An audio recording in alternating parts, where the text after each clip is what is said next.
किस मेरे पास अल्फाज नहीं है। मैं वाक़तन आंखों से देख रहा हूँ या ख्वाब देख रहा हूँ, मुझे यकीन नहीं हो रहा है। आप बड़े खुशकिस्मत हैं कि आप इन्हें सुन सके। मुझे बड़ी मायूसी है कि मैं न सुन सका, लेकिन मुझे बड़ी खुशी है कि आज रोहटा की सरजमीन पर ऐसी मायानाज शख्सियतें तशरीफ़ फरमाएँ जिनका तसव्वुर भी हम नहीं कर सकते। जनाब मंजर भूपाली साहब जो बैनुल अक़वामी शोहरत याफ्ता शायर हैं, लता हया साहबा जिनको बिनते हवा कहूँ, दुख्तर उर्दू कहूँ या हिंदी की बेटी कहूँ, वो आज हमारे दरमियान में तशरीफ़ फरमा है। जौहर कानपुरी साहब एक बाकमाल शायर है। ये वो हस्तियाँ हैं जो हम अपनी आंखों से इस वक्त देख रहे हैं, और मेरे कब्जे में अगर होता कुदरत मुझे ये ताकत दे कि मैं आसमान के तारों को नोच सकूं, तो इन हस्तियों के पैरों में मैं डाल दूं। मेरे पास अल्फाज नहीं है, मैं कैसे इनका शुक्रिया अदा करूं। मेरे भाई और बुजुर्गों, ज़बान और कुव्वत गोयाई जो इंसान को हैवान नातिक होने का सबब किया, और इसका एक वस्फ ये है कि इंसान को जानवरों से मुमताज़ करता है। और इंसानी बस्ती में बड़े ज़हीन लोग होते हैं जिसको पैगंबरी का जुज़ कहा गया है, वो शोरा होते हैं। ये तख़य्युलात को, तसव्वुरात की पैकर तराशी करते हैं। वहाँ जो ख्वाब ख्याल में हम नहीं पहुँच पाते, वहाँ तक हमें यह पहुँचा देते हैं। और आज जबकि शायरी बदनाम हो चुकी है, मुशायरा अब सुनने से ज़्यादा देखने की चीज़ रह गई है, ऐसे तामीरी शोरा हमारे दरमियान, तामीरी अदब के अलंबरदार हमारे दरमियान में बहुत कम है।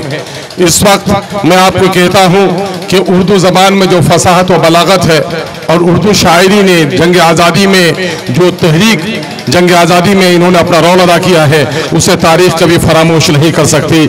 बिस्मिल्लाह अज़ीमाबादी का वो शेर कि सरफरोशी की तमन्ना अब हमारे दिल में है, देखना है जोर कितना बाजुए कातिल में है। जख्मी सिपाही भी लड़ता था इस शेर के जोश में। दास कैपिटल की पूरी तौज़ीह अल्लामा इकबाल ने अपने दो शेर में कर ली। उठो मेरी दुनिया के गरीबों को जगा दो, काखे उम्रा के दरो दीवार हिला दो, जिस खेत से मुयस्सर न हो दहकान को रोजी, उस खेत के हर खोसे गंदम को जला दो। शायरी ने हमेशा दुनिया में बाकमाल जौहर दिखाए हैं। ये और बात है कि शायरी बादशाहों की कसीदा गोई और इस वक्त बाजार में बिकने वाली चीज़ हो गई है। हम बड़े खुशकिस्मत हैं कि उर्दू की दुनिया में ऐसे मुमताज़ शायर मौजूद हैं जिन्होंने अपनी ज़बान का सौदा होने नहीं दिया।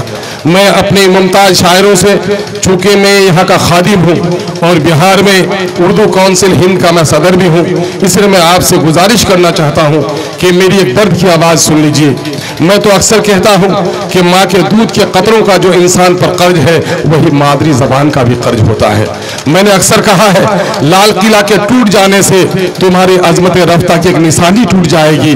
ताजमहल के टूट जाने से माजी की चमकदार एक महल के टूट जाने का तस्वर तुम्हारे सामने में हो सकता है। लेकिन है उर्दू वासियों, उर्दू अगर तबाह हो गई तो उर्दू तुम्हारी तहजीब, तुम्हारी तारीख की अमीन है ज़बान। अगर उर्दू ज़बान छिन गई तो तुम अपनी तारीख से कट जाओगे, तुम्हारी नस्लें अपने बुजुर्गों के कारनामों से महरूम हो जाएंगी। बिहार हुकूमत, जहां इस वक्त दिल्ली और पटने में हुकूमतों ने मुसलमानों के साथ बहुत जुल्म किया है, वहीं गंगा जमनी तहजीब की खमीर या उर्दू को भी तबाह व बर्बाद करने की बड़ी साजिश की है। मैं आपसे मुअद्दबाना तौर पर गुजारिश करूंगा कि बिहार में इस वक्त क्लास 10 से उर्दू को निकाल दिया गया है। आजकल आलल का वो जुमला आप लोग सुनाते हैं, किसी कौम को तबाह करना हो तो उनकी आबादियों के गर्दनों पे शमशीर मत चलाओ, उसकी मादरी ज़बान छीन लो, वो कौम खुद तबाह बर्बाद हो जाएगी। मेरे भाइयों, उर्दू ज़बान की बका की लड़ाई हमें लड़नी है और एमआईएम से ज़्यादा कोई नहीं लड़ सकती। मैं समझता हूँ कि मौलाना समीम साहब ने जिन ख्यालात का इजहार किया है, वो यही किया है कि एमआईएम के आने के बाद यहाँ अदबी सरगर्मियाँ बढ़ी हैं, यहाँ तामीरी गुफ्तगू बढ़ी है। जहाँ मैखाने थे वहाँ कुतुब खाने बन गए हैं इसी बाजार में, मैं आपको बता रहा हूँ। तो हम लोगों ने एक मुस्बत कोशिश की है, और ये मैं बैरिस्टर जनाब असदुद्दीन ओवैसी साहब का बड़ा शुक्रगुजार हूँ। इंजीनियर महमूद साहब हैं जो इस काफिला, नूरानी काफिला की रहबरी कर रहे हैं, मैं उनका भी बड़ा शुक्रगुजार हूँ कि आपने शेर व अदब से हमारे लोगों को रूसनास किया। लता हया साहबा की शायरी आपकी बाकमाल शायरी, जौहर कानपुरी साहब का पाकीज़ा कलाम सुनने का हमें मौका मिला है। मैं दिल की गहराइयों से, गरचे हम आपके साया निशान न इस्तकबाल कर सके न महफिल को आरास्ता कर सके, हम माजरत खाही के साथ आपका दिल की अमीर गहराइयों से इस्तकबाल करते हैं। और आपने इस वक्त शायरी का काम सिर्फ लबो रुखसार की बात करना नहीं है, बल्कि समाज को रुख दिखाना है। लोग सहाफत को कहते हैं कि गैर जानिबदार सहाफत को कभी न गैर जानिबदार होना चाहिए न जानिबदार होना चाहिए, बल्कि हक का अलमबरदार और तरफदार होना चाहिए। ऐसे ही शायरी हमारी है जो हक की अलमबरदारी है शायरी करते हैं।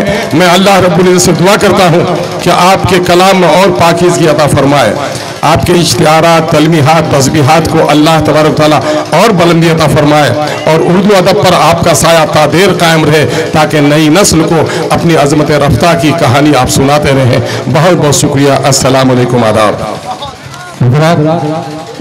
मोहतरम जनाब अख्तर ईमान साहब ने फरमा